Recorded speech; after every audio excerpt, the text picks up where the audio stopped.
Good afternoon. I show noon in Texas. Appreciate everyone being here today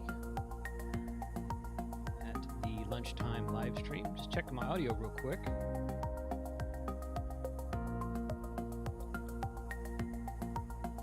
And I see Walt in the chat. Dan, K4EUH, is in the chat. Clint. All right, that sounds good there. And we will switch over here. All right, thanks for joining us today. Ham Radio 2.0 Lunchtime Livestream. I really enjoy doing these during this time of day because why not? Most people don't do it this time of day, so. So, oh boy, Travis is in the chat, so we are in for a fun-filled day for sure. Frank will know what that means. And that is, yeah, it's all good. It's all good. You guys say hi to Travis and tell him to go get his ham radio license because he needs it, especially now. Especially now, he really needs it now. Ask him why. That's funny. All right, couple of quick things. We're going to hop right into it. We have the playlist. Well, several of us have a playlist up for the YouTubers Hamfest. This one is the one on my channel, and I will post this in the chat real quick, in the streaming chat real quick. You guys bookmark that and make sure that is not everything. That's everything that we're going through and creating pre-planned live stream links for everything that'll be in the show from Friday afternoon until Sunday evening. So I've created my two for Friday, but I haven't created my Saturday or Sunday ones yet, and that's not everything yet. But that link will remain the same. That link right there, it will have different videos added to it as time progresses. We do have a meeting tonight, and we're all going to get together and hammer out the schedule. And fingers crossed, I will have the schedule posted for you guys tomorrow. YouTubersHamfest.com is that URL. Frank's got that. He can put that in the chat. And you can go out there, watch the promo video. You can see links to all the channels who are part of the event. And as soon as we get the schedule finalized, we will have the actual schedule, days and times and channels and links and everything like that posted on YouTubersHamfest.com. So everyone will be up to date on what's going on, what's happening, and when. Looking forward to that. Special thanks to the Ham Radio Clubhouse and to W5KUB last night, who allowed me to come on to both of those streams and promote the event upcoming, starting a week from Friday. So we're getting close. Okay, so this is Ria's channel. And I don't know, Frank, I don't know if you have that or not, so I'm just going to go ahead and put that in the chat. So those of you who have not seen Ria's channel before, be sure and go check out her channel. She did a video, which I think is right. Yeah, right. This one right here. New FCC RF Safety Rules for Ham Radio. It's got 13,000 views. She's got just over 3,000 subscribers, and she's got 13,000 views on that one topic, which means it's a popular topic. So I always like to talk about popular topics. It's really good info to have. So I've invited her to come on to the show today. Let me switch my, I'm going to unmute all the things. Give me a second here. Not that one. Not that one. I'll go here. And right there. Okay, guys, how are y'all? Good afternoon, Ria and Frank. How are you both doing? What is going on there, Jason? Go ahead. You're the guest. Go ahead. Don't be such a bulldozer, Frank. Welcome to Ham Radio 2.0 and Ria Shack and everybody else. I'm doing dandy. Good. Frank is infectious. Yeah, he is. Yeah. That's why I keep him around. He's he's fun to have around for sure. So yeah. Cool. Well, hey, I've actually got Ria. If you can, I don't know. Are you watching on the YouTube? Are you watching the YouTube stream as well? I had it open. I could open it back up. Oh, we don't have to, but I've got another screenshot here to share that I thought maybe you'd want to talk about because it's this Hudson River Valley Radio Relay or Hudson River Radio Relay for 2021. So I thought if you wanted to give because you're the one who told me about that in the first place. So I thought if you want to give a blurb to that real quick, you're welcome to do that. Yeah, sure. So we have an awesome group here called the Hudson Valley Digital Network. They run a lot of digital stuff, repeaters and mesh networking and stuff like that. And they're organizing an event to commemorate and celebrate an island in the middle of the Hudson River called Bannerman Island, and it's also home to a historical site known as Bannerman Castle. So what they're doing is they have an awareness campaign, and trying to get it some support for it. And we have a ham radio event with not only just operators on the island, but also operators at various parks along the shore of the Hudson River. So it'll be a really cool event. It's in June. I think it's June 13th, I believe it is. I have to double check. But Steve, K2GOG, has been doing a lot of work behind it. We've been having intense meetings. Mm-hmm. We've been, trying to get the word out. And I really, really appreciate that you're getting the word out for us, Jason. Mm-hmm. That's a real big help. Oh, yeah. Yeah, it's happy to promote anything like that, because that does look like a really fun event. It's Saturday, June 12th, so we're off by one day. But Frank shared the link to this in the chat, so everybody can go click on that and check that out as well. So that's good info to have too. Okay, cool. Thanks for telling us about that. I just thought I'd bring that up since you were the one who originally shared that with me.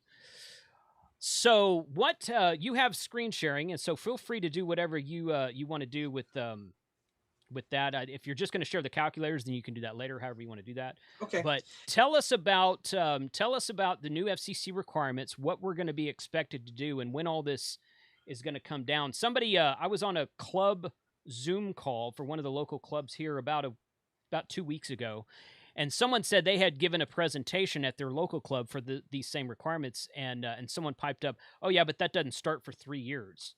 And I'm like, "Oh, really? It doesn't start for 3 years?" So I don't know if that's accurate information or not. So, but that was one of the questions I had for you. Yeah, excuse me. It's kind of true. Okay. So let me go back to the beginning. Okay, so the beginning is that these rules have been around since like the 1980s, 1990s, and they basically came about because we realized that radio frequency waves can have biological effects on human tissue. Right. Mm-hmm. Mm-hmm. And we know this because we have microwave ovens, we have other, therapies, medical therapies that use radio frequency waves. So we know that radio frequency waves do something. Right now, we know the effects to be heating, meaning that the radio waves will heat up your tissue. Mm-hmm. So it's not a good idea to stand too close in proximity. And they've done a number of studies. IEEE has set a standard, and they basically come up with minimum exposure, meaning that minimum levels of radio frequency energy that you can be exposed to in order to be safe and have a safe margin. The difference now is that, so back then, amateur radio was considered exempt from most of these rules, most amateur radio, because they set the power limits for which these rules would take effect for us very high. For example, a lot of people didn't have to do the evaluations until they reached 500 watts on HF and 50 watts on 10 meters and above, okay, I believe. So, we generally didn't have to remember about it. Well, the FCC went and changed that, and it's probably good they did, because it makes hams a little more aware of what they're doing. And we are now at the same level as other radio services. So what does that mean? Well, we have a formula now that we're basically using the same formulas that they use. Mm-hmm. So there are basically several levels that you want to do to be compliant. The first one is you can calculate yourself to be exempt from doing a full-blown evaluation. And I actually talked about that in the video, where you have a formula based on the distance and the frequency, right? Because remember, the effects of RF are not uniform across frequencies. So I watched your video. I have a question about that. When you said distance, let's say I have a dipole that's hanging at the apex is 30 foot in the air. So is that 30 feet away, or is it 30 feet plus however far away my home is from, horizontally and vertically, or does it matter? So for the actual exemption, it is the distance from the RF source, meaning that it's the distance from the antenna itself. Okay. Okay. Right. So more of a horizontal thing unless you're up just really high. Well, yeah, just like the minimum distance you are, Okay. Okay. in terms of like if you could draw a straight line from yourself to the antenna. Right. Right. Okay. Gotcha. Right. Yeah. So, you do that calculation, and so that calculation is valid for the near field and far field, right? Sorry, it's valid for the far field. It's not valid for the near field. Once you're within the near field, you have to do the evaluation. Okay. If you're beyond the near field, so there's a boundary between near field and far field that you calculate. That I also showed you how to calculate in the video. I'll see if I could bring it up here and show you as well from the ARRL documents. Okay. Once you're beyond that, you can calculate yourself for an exemption. So this exemption is actually pretty generous, meaning that, it's pretty conservative, meaning that if you follow the exemption, you're guaranteed to be well beyond the requirements for an evaluation. If you fail that, you can then go and perform an evaluation. So if let's say, for example, you're in the near field, right? You could use the calculator. It's very easy. You go use the calculator. You figure out, first of all, your average power, including the mode, the gain of your antenna, the losses in the feed line, which is very important as well. Mm-hmm. And also, the duty cycle of the mode, because remember, for single sideband, you're transmitting in small bursts, whereas for FM, you're on continuously. And then you plug those in, and in the two calculators I've linked, one of them, you put in the distance and it'll tell you whether you are safe or in compliance or whether you are out of compliance. Okay. The other calculator that was based on a basic program by Wayne Overbeck and 6NB, it will tell you the distance you need to be away from to be safe. So there's two angles to it in those both calculators, which is why I like them. Okay.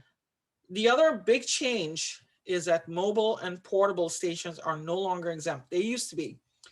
So now you have to calculate for your car, you have to calculate for your handhelds, and the handhelds are a special case, I'll mention as well too. And you have to do an evaluation for those. Now, the handheld radios, if you've ever looked at, and I want to share this as well too. Okay. If you've ever looked in those documents that, you buy a cell phone, and let me see if I can share the screen here. You buy a cell phone and it includes in the safety guide that nobody reads. Yeah. You see something called the SAR, right? So let's look at the iPhone, which is the most obvious one, right? And let's go for the iPhone I have, which is the iPhone 12 Pro. English. Okay. So you see Apple here will tell you, the RF exposure information, which is a specific absorption rate, refers to the rate at which the body absorbs RF energy.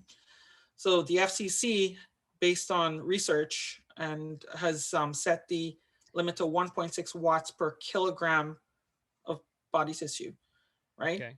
Okay. And other countries have limits, but we're talking about the United States. And Apple, you notice, will tell you that, these are what they found in a test lab. Okay. So they found 1.16 watts per kilogram, which is below 1.6, right?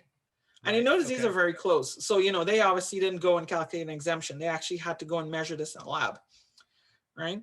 Mm-hmm. And this is for foreign countries. We're not really worried about this. So yeah, so they tell you for each one.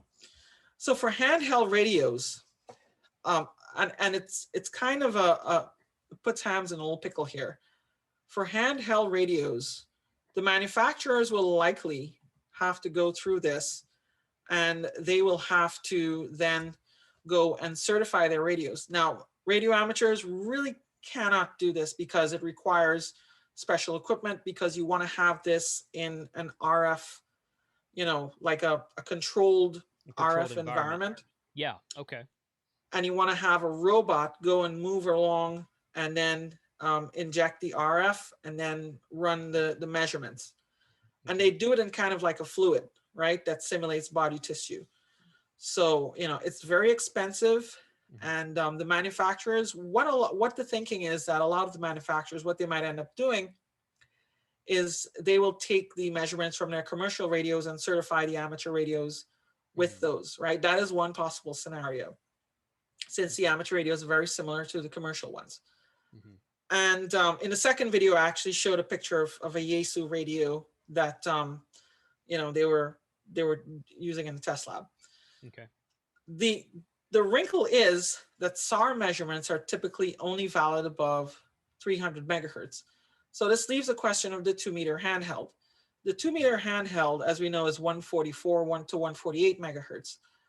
What happens with that? Well, so far, the FCC kind of, has indicated, well, don't worry about it for now. They'll come up with some later. And there's been dialogue back and forth between ARRL Lab concerning that. So for right now, those are grandfathered. The 3-year timeline also, right? The rules went into effect on May 3rd, 2021. Okay.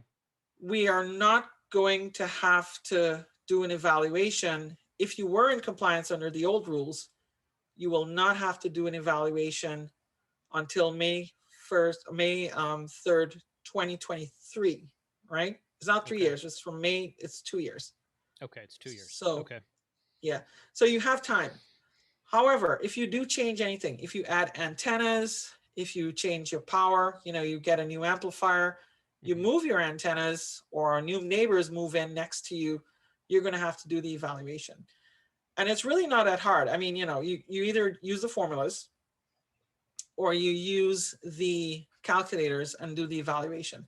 And I encourage everyone, instead of just trying to calculate yourself out of an exemption, do both. Do the calculation for the exemption and then proceed to do an RF evaluation using the calculators and keep that on your records. So this way you're doubly covered. Do you have links to the calculators? I didn't see you. Well, the calculator links I saw in your video. Do you have links to how to calculate if you're exempt or not? I don't have a link to that, definitely, but there is a formula I will I'll bring up here. I actually have, I'll show you 1 second. It is F squared over R squared, and they have like a table. So the ARRL actually offers a free ebook called RF Exposure and You, which goes through all this in depth. It used to be a printed book, right? They used to sell this in the bookstore. Okay. And then they kind of just, made it into a PDF and made it free for the world to download. Okay. So, yeah. They produced a new FAQ recently. The RF Safety Committee produced a new frequently asked question. And let me see if I could bring it up here. That's fine. RF exposure. Yeah. There's a frequently asked, no, this is the FCC. Okay. And they also mention in the handbook as well too. So, there's a lot of resources. And to be honest, and on my video, I put all the links in there and I send them to Frank. So, he could always drop them in the chat. Yeah, he just dropped in the one about ARRL.org RF exposures. So right, that is like a landing page for them. Yeah. Okay, good. Good. Yeah.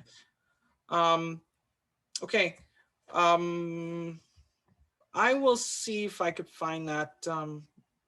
That's fine. If you can't find it right now, we'll put, I'll go back after those watching on the replay and those who want to come back and watch this again. I'll put all these links that we're talking about in the description below after this show ends so that everybody has them so you don't have to watch the live chat. But we got a lot of links to share and that's cool. So I'll be sure and add them after the fact. Yeah. So this link I just gave Frank to put in the chat is that, it has like a whole fact. It says, are these new rules? I was categorically exempt. How do new rules, et cetera, et cetera. Okay. And then, it will tell you, oh, yes. So let me do the screen share now. And, okay. So in the RF exposure FAQ here. So this is actually from the FCC documentation, right? And this table here, you can see here, is how you calculate an exemption. right? Okay. So first of all, you determine whether or not you're in the near field, right? If you're in the near field, you cannot use this. So that means you're too close to the antenna to use this. If you're beyond the near field, you look on the left side here at the frequency ranges, right? So, and these are in megahertz, right? And then here, you look at the threshold ERP, effective radiated power, right? Now notice this is ERP, effective radiated power, compared to a dipole, whereas there's another measurement called EIRP, which is reference to what you call an isotropic radio source. So that would be like a single point in space. But this is ERP relevant to dipole. So you see here, like 0.3 to 1.34, from 300 kilohertz to 1.34 megahertz, you do 1,920 times R is the distance away from the antenna squared, okay? So this one, you're absolutely not taking frequency into account, except that you're using this frequency here, range here.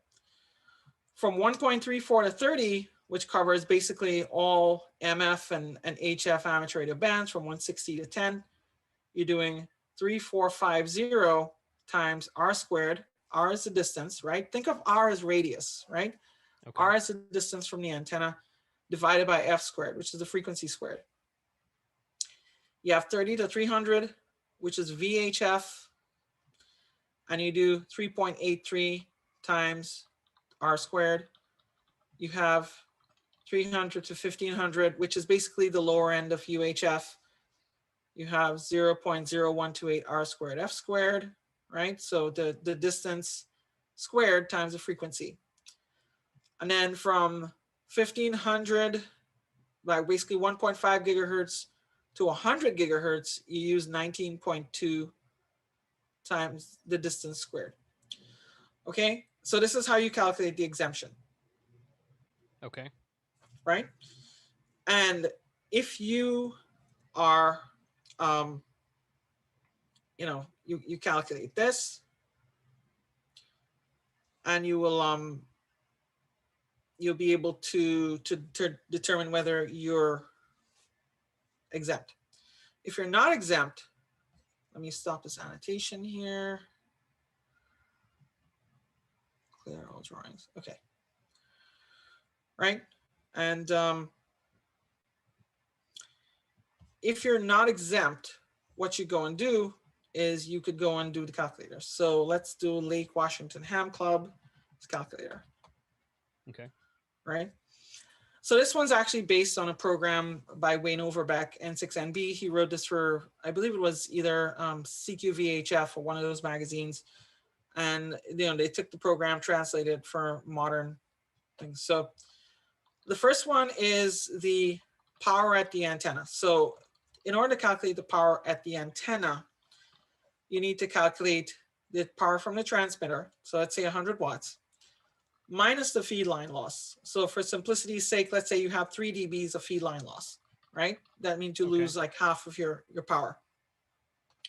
So you have 50 watts at the antenna, right? The mode, you can select your mode here.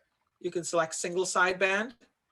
And there's a difference between speech processing, basically without the compressor on, heavy speech processing where you turn the compressor on, because obviously you have a higher duty cycle for that. You have CW, you have FM, AM. Notice FM and AM are 100%. You have FSK, which is like sort of like JT65, I would say, right? Or RTTY. So this is primarily for RTTY.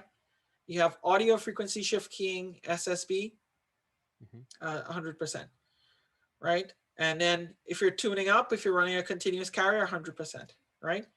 For all others, FT8 users beware. For all others, you assume the worst case, which is 100%, right? Meaning that you sat on the mic and you just forgot about it. Right, right. So let's say we're doing SSB with speech processing, right? Transmit duty cycle. You transmit for 5 minutes, then receive for 10 minutes and repeat. Okay. Your antenna gain. Now, this is where it gets a little, you have to notice the nuance, right? They're asking for the antenna gain in dBi, not in dBd. So for a dipole, you would have to put 2.2 dBi. Right. Okay. For other antennas, let's say a mobile whip, you're probably going to put something, I don't know, negative, because mobile, these short 6-foot whips are not going to have any gain. But let's start with a dipole. Okay. Okay. And let's use the operating frequency of, let's say 14.2 megahertz, 20 meters. I was going to say, use 20 meters. That's good.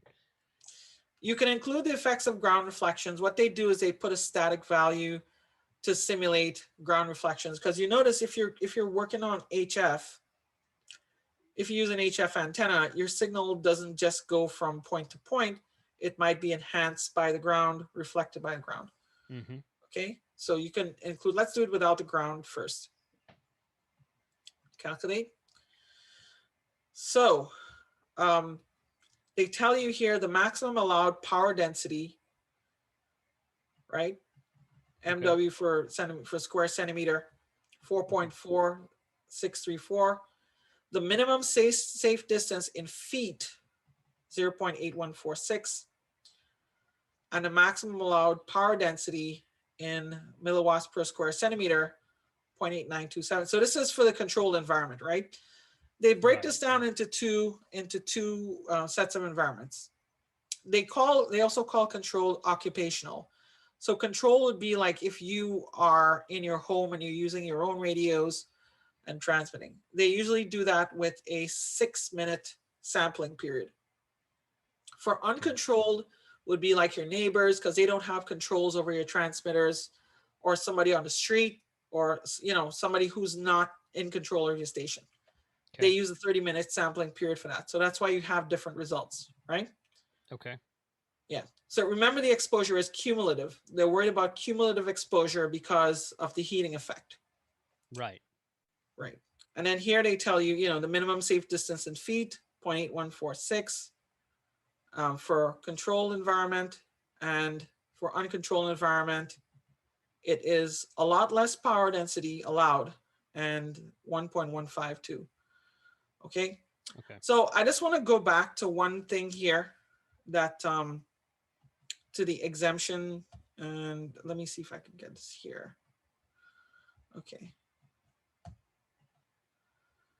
All right.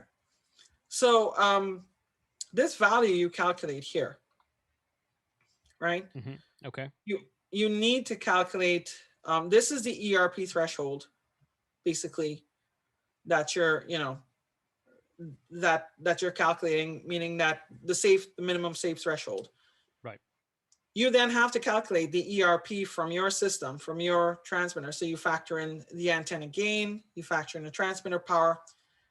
And if this calculated value here, if what you calculate here exceeds what you calculated as the output from your antenna system, the ERP, what's going to happen is that you are not exempt and you have to proceed to the evaluation.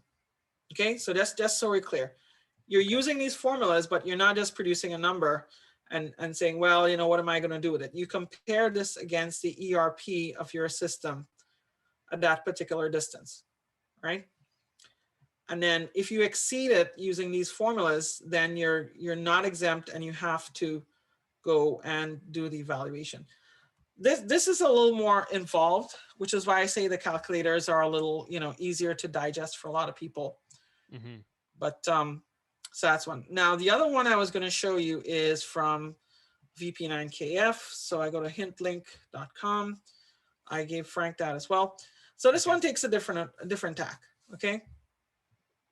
This one doesn't have any sort of calculations for, the duty cycle and all that stuff. You have to do that manually, like I mentioned here, right? And I will show you here. Okay, so like you do this here, it'll tell you, you make these assumptions. Let's say you're transmitting 100 watts. You then factor in this. You'd use 20% of 100 watts for SSB with no processing, 40% with processing, 100% for FM, RTTY, or AFSK. So AFSK would be like if you use RTTY with a sound card, or you use some other digital mode that uses FSK with a sound card, because those typically. FT4 and FT8, I did want to mention this. So the reason these are 50% is because these basically do, in the case of FT8, you do 15 seconds on, or at least 12 point something seconds on, and then 15 seconds off, right? So you're essentially doing, it's a little less than 50%, but 50% is generally how it is.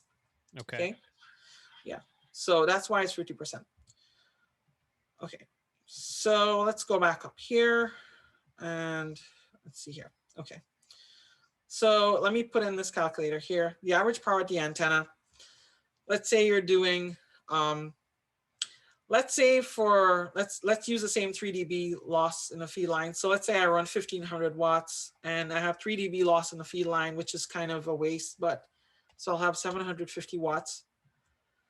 Let's say I have antenna gain of, again, 2.2 dBi for a dipole. The distance to the area of interest. So this is the distance from you to the antenna. Let's say I put in meters, by the way. So let's say I put something, let's say I put 10 meters away and the frequency 14.2 megahertz.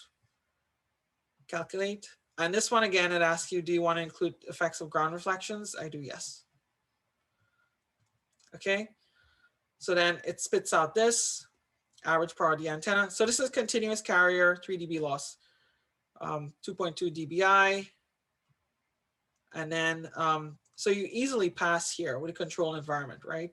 4.47 milliwatts per square centimeter for the controlled environment and 0.9 milliwatts per square centimeter for the uncontrolled environment. Remember, like I said, the controlled environment is you inside of your house operating your station. I suppose the reason for this is that you can shut off the transmitter at any time if you feel sick or anything like that, which is kind of a weird logic, but yeah. Right. Okay. Makes sense, I guess. Yeah. Kind of. So distance to compliance, right? To center the antenna. So they give you here the minimum distance, and does the area of interest appear to be in compliance? And the answer is yes. Let me do another computation here. Let me crank up the power. Let me do a ridiculous example, right? Let's say you have a 10 dB gain antenna, and let's say you're 5 meters away from it, and let's say you're doing 14 megahertz, okay? So we cranked up the power and you're standing right in front of it. And you see here, you are clearly not in compliance. Yeah. Okay. Because you have 12 milliwatts per square centimeter. Now you might not feel the effects, but you will not be in compliance. Right. So people do ask, why do you need to do this? The FCC is not going to come knocking at your door, right? That is largely true. They can still, I remember Josh had a video on his channel where he said that the FCC could come and probably do an inspection at will. I think that's kind of like the boogeyman, Yeah. Right. That is one fear. But I think the main thing about this is basically to demonstrate to the public that we're responsible in operating our amateur stations, right? We don't want to be, like the person who operates irresponsibly. Right. And there's Dick Norton, N6AA, will tell you about his adventures with 5G lady. There's a lady over by him. Oh yeah, I've read a little bit about that, but yeah. So I posted about it on Twitter.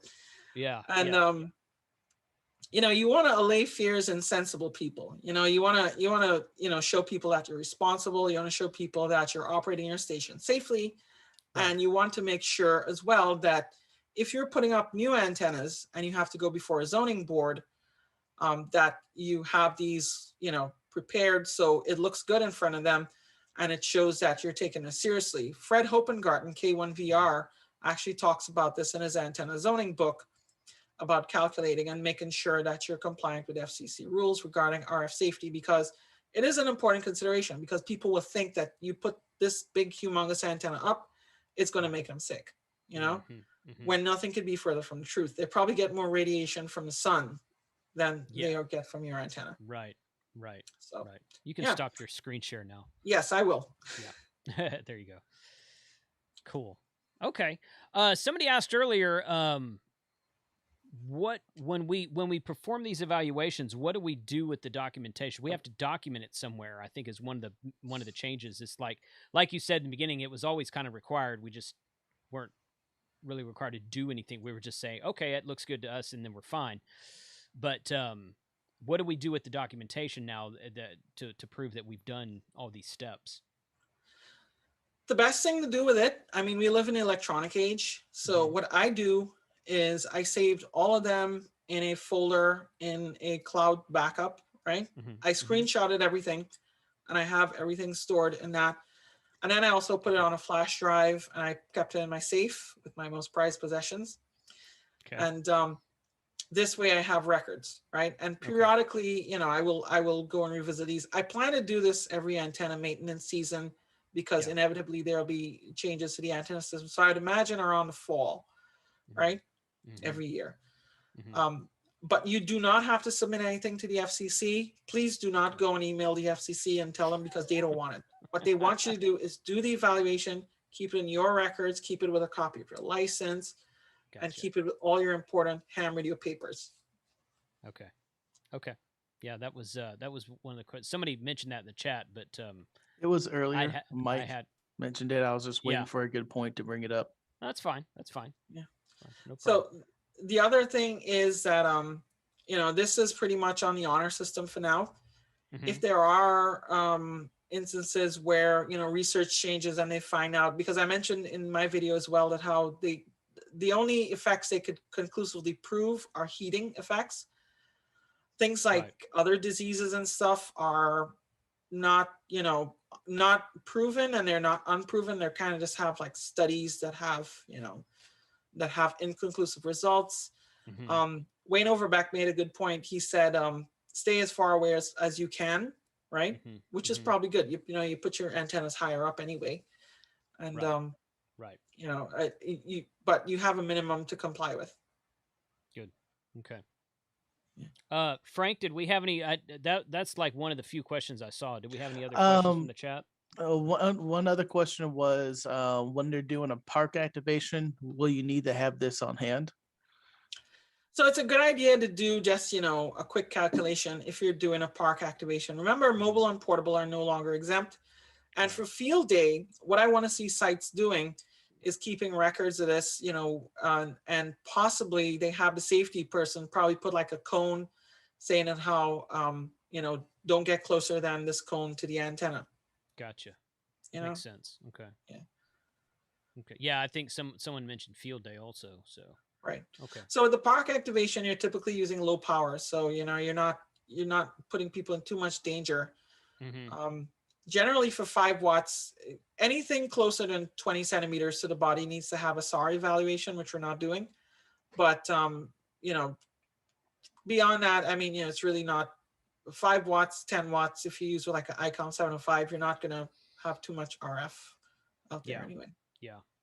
I typically use my 7300 at park activations, but I'm on sideband, and and sometimes I'll use a vertical antenna, and sometimes I'll use an end-fed or like a random wire that's fed at the ground.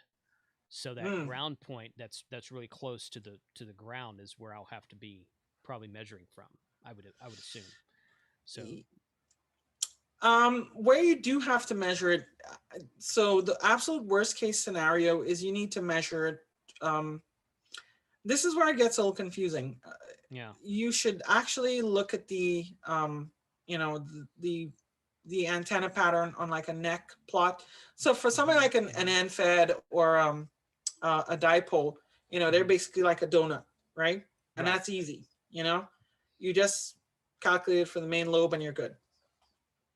You know, but something like a Yagi, you have like a main forward kind of like thing, like a blimp. Yagi would be, or Yagi or a hex beam or something would be kind of obvious, but doing like a random wire or some kind of in-fed wire, or even like a off-center fed dipole or something would be, depending on how you have, you could inverted V or hang it straight up or do an L or something. It might be different. So that's a good point. thankfully, there are plots for those common types of antennas. You know, you could look in the antenna book. I believe CBIC had some materials online. I don't know what the status of those materials now, but you know, there's a lot of modeling out there you could use. Right. Good. Okay. Cool. Frank, anything else from the chat? No, not that I've seen so far. Okay. Okay.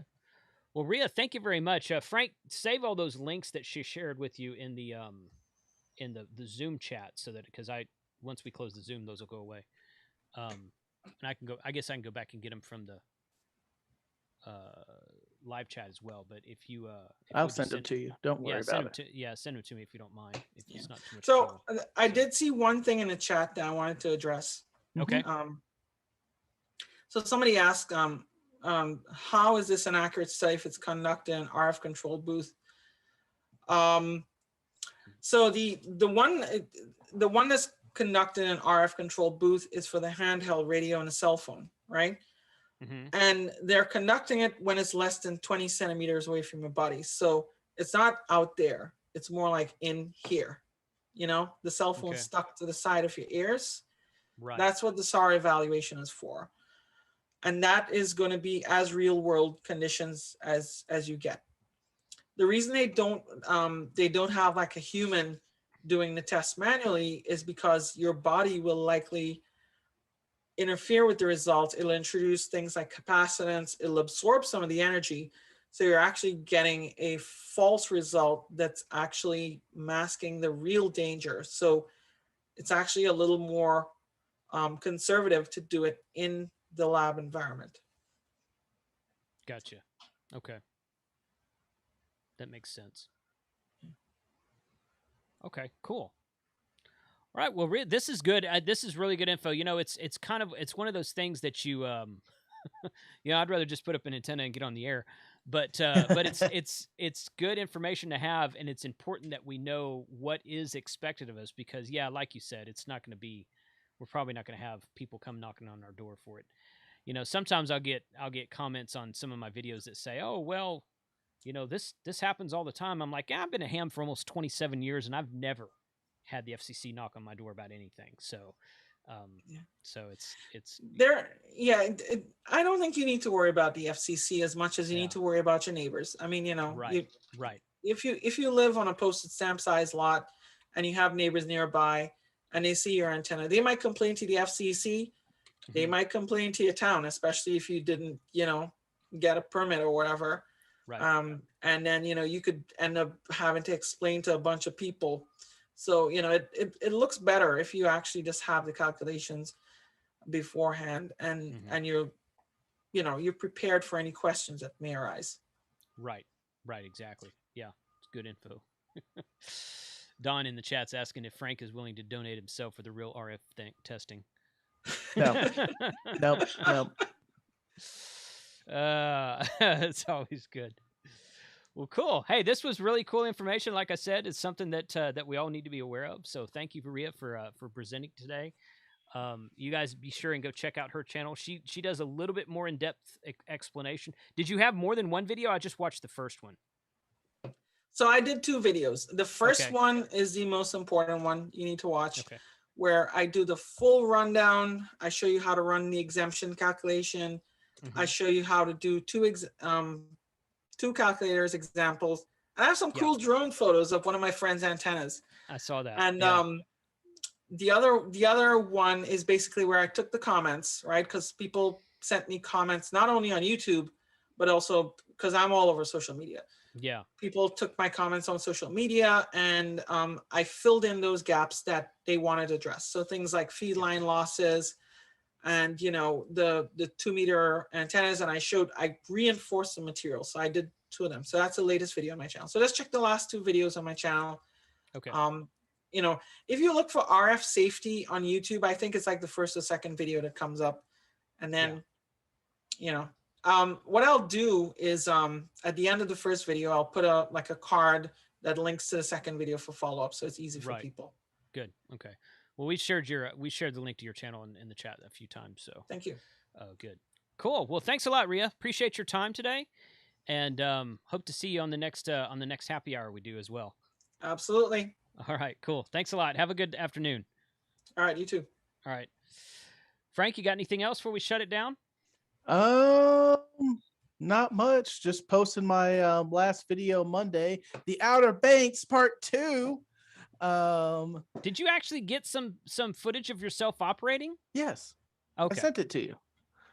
No, you sent it. You sent me a link to a folder, which I looked at the link to make sure I could get in there, but I didn't download anything yet. But then I thought you said on that last video you posted that you were, I lost this. I lost like 2 or 3 of the parts of footage I filmed it myself. Okay. One was because the camera shut down in the middle of the filming of it, and it did not finish the file. It was a .dat file, and it did not finish rendering it. I've had that happen. Yeah. Before, A couple others I filmed with my phone, and I lost all the video from my phone, and that had all the cool video of Frank, what are you doing now, and cooking. How do you lose video from your phone? When we were sitting at Bob's, I was consolidating all the folders, renaming things, and I thought I was deleting a couple deleting a couple empty folders, but I was actually had the parent folder selected. Yeah. And when I shift delete enter, it's just a muscle memory, and it gone. Frank Izzo says Frank caused pileups. He did a good job. Yeah. Pileup. Bob was legit surprised that we were able to work pileups from Parks in the Air. He'd never done Parks in the Air before. He's like, it's like you're DX. It's like you're out of the country. I was like, I know, this is Parks in the Air, baby. This is how it works. What did you expect? So awesome. I know it. Yeah. So he didn't think there were going to be pileups, so we're just going to call it CQ, CQ. Yeah, I guess. I don't know what he expected. So, cool. Okay. Well, hey, we're going to close it down a little bit early today, but that's good. Thank you to Ria once again for being here. You guys definitely go check out her channel. She does a little bit more in depth on her first video, like she said. And she shares all those links. All those links she mentioned today are in her video as well. And then she answers some questions on the second video. So I'm gonna have to go watch that one myself. YouTubers Handfest. Right. I'm going to leave you guys with the promo video. That's how we're going to close out today. Let me make sure I got that queued up correctly. And yeah, there it is. YouTubers Hamfest starts a week from Friday. Okay. Well, first of all, tomorrow's Contest University. Yeah, tomorrow's Contest University. Friday's a Hamvention Forums. Both tomorrow and Friday, they'll be giving away 4 different radios per day. 17610, 1705, and 27300s per day. Tomorrow and Friday. Okay, you got to be present in the Zoom call and the Zoom sessions to win. They're going to do it at random times, and just whoever's there is going to win one of the radios. So I'm planning on being there most of the day tomorrow for Contest University. Saturday's a Hamvention QSO party. That should be really fun. Light up the bands. And then next week is next Friday, a week from Friday, is the YouTubers Hamfest. That's when it's going to start.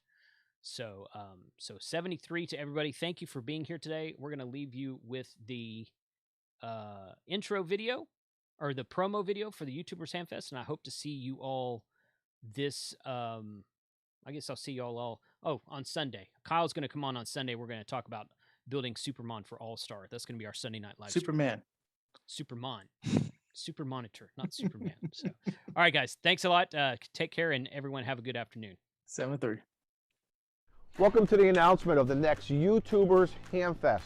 Hey, Frank, play that awesome promo video. Play that awesome promo video. Still down from the lack of amateur radio conventions? Don't worry about it. Don't worry about it. We've got your back. We're doing it again. Join us Friday, May 28th through Sunday the 30th for the biggest, the loudest, the largest, the most extremist. Wait a minute. Are we all extremists? Who let Frank write this thing? I'm not reading that. Yeah, you can tell Frank I'm not reading that. What is this? An iPhone release? I'm not doing it. Jason did. I'm not. Don't blame me. All right, where was I? For the second YouTubers Hamfest around the world, we'll bring you all the new information about new radios, frequency Antennas. The hottest accessories. And providing the latest information on our hobby. Along with interviews, blah, blah, blah. Along with interviews from all our favorite vendors. So take a break from searching from that random touch lamp that your wife placed in the house and join me. And me. And me. And me. And all of us. Along with some of the largest To the smallest ham radio creators. From your comfortable and safe place, without worrying about picking up anything unwanted. Man, I was talking about an extra Bofing antenna. You guys got to get your heads out of the gutter there. Let's all forget about 2020. It's more than 6 months into 2021. So bring your favorite drink. Or send me mine. I'm good on QRZ. Because we will be doing a happy hour. I'm gonna bring my cigars. I'm bringing whiskey. A good scotch. I like a good fresca.